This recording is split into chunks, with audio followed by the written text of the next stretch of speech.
വനിതാ മതിലിന്റെ പേരിൽ സിപിഎമ്മിനെ പ്രതിസന്ധിയിലാക്കിയ നടി മഞ്ജു വാര്യരുടെ ഭാവി അങ്ങനെ മുഖ്യമന്ത്രി പിണറായി വിജയന്റെയും സിപിഎം സംസ്ഥാന സെക്രട്ടറി കോടിയേരി ബാലകൃഷ്ണന്റെയും പോക്കറ്റിലായി.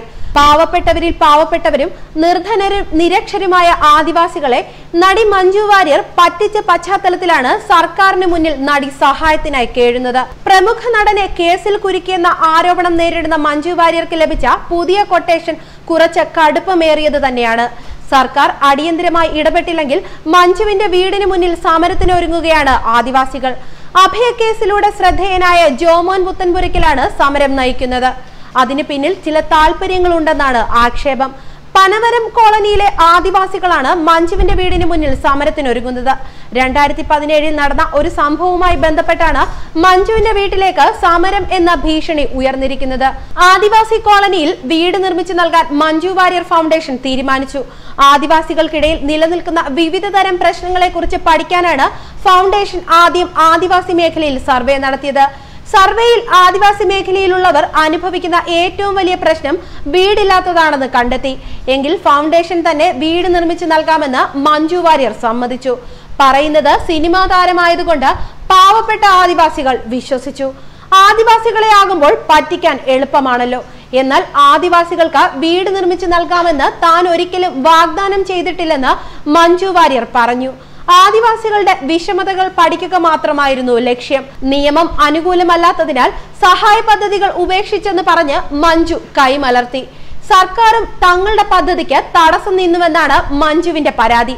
അതേസമയം വീട് വെച്ച് നൽകുമെന്ന് വാഗ്ദാനം നൽകിയിരുന്നോ എന്ന ചോദ്യത്തിന് മഞ്ജു മറുപടി പറഞ്ഞില്ല. 2017 നടന്ന സംഭവം 2019 വിവാദമാക്കിയതിന് പിന്നിൽ നിക്ഷിപ്ത താല്പര്യമുണ്ടെന്നാണ് മഞ്ജുവിന്റെ അഭിപ്രായം. പിന്നിൽ സിപിഎം ആണോ എന്ന ചോദ്യത്തിന് മഞ്ജു ചിരിച്ചു കളഞ്ഞു. ആദിവാസികളെ തെറ്റിദ്ധരിപ്പിച്ചെന്നാണ് താരത്തിന്റെ അഭിപ്രായം. അങ്ങനെയാണ് താരം മന്ത്രി ബാലനെ കണ്ടത്. എന്നാൽ മഞ്ജു വാര്യരെ ശ്രദ്ധിച്ച് സഹായിച്ചാൽ മതിയെന്നാണ് സിപിഎമ്മിന്റെ തീരുമാനം. അവർ സ്വയം കുഴിച്ച കുഴിയിലാണ് വീണത്. അതിൽ നിന്ന് കരകയറാൻ സഹായിക്കേണ്ട കാര്യം പാർട്ടിക്കില്ലെന്ന ഉയർന്ന പാർട്ടി നേതാക്കൾ പറയുന്നു. എന്നാൽ മന്ത്രി ബാലൻ താരത്തെ സർവാത്മന സഹായിക്കാനുള്ള മൂഡിലാണ്. എന്നാൽ താൻ എന്തെങ്കിലും ചെയ്യുന്നതിന് മുമ്പ് കോടിയേരിയുമായി കൂടിയാലോചിക്കുമെന്നാണ് ബാലൻ ഔദ്യോഗികമായി പറയുന്നത്. അതിനിടെ മഞ്ജു മന്ത്രി ബാലനുമായി കൂടിക്കാഴ്ച നടത്തി.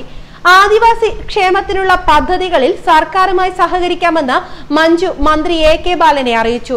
എന്നാൽ മഞ്ജു വാര്യരുടെ പദ്ധതികളിൽ പ്രതീക്ഷയർപ്പിച്ച സർക്കാർ ഒരിക്കലും മുന്നോട്ടു പോകില്ലെന്ന് മന്ത്രി ബാലൻ അറിയിച്ചു. ഇപ്പോൾ ബാലന്റെ കോർട്ടിലാണ് മഞ്ജുവിന്റെ പന്ത്. മന്ത്രി ബാലന് പന്ത് എങ്ങോട്ട് വേണമെങ്കിലും എറിയാനുള്ള സ്വാതന്ത്ര്യമുണ്ട്. സിപിഎമ്മിനെ സംബന്ധിച്ചിടത്തോളം വനിതാ മതിലിൽ നിന്നുള്ള കാലുമാറ്റം വലിയ തിരിച്ചടിയായിരുന്നു. ആദ്യം മതിലിൽ സഹകരിക്കുമെന്ന് പറഞ്ഞ മഞ്ജു പിന്നീട് അതിൽ നിന്നും പിന്മാറുകയായിരുന്നു. അന്നേ പാർട്ടി ഒരു പണി നൽകാൻ കാത്തിരിക്കുകയായിരുന്നു. തിരഞ്ഞെടുപ്പ് അടുത്തതോടെ മഞ്ജു സ്ഥാനാർത്ഥിയാകുമെന്നും പ്രചരണമുണ്ടായിരുന്നു. എന്നാൽ അക്കാര്യം താരം നിഷേധിച്ചു.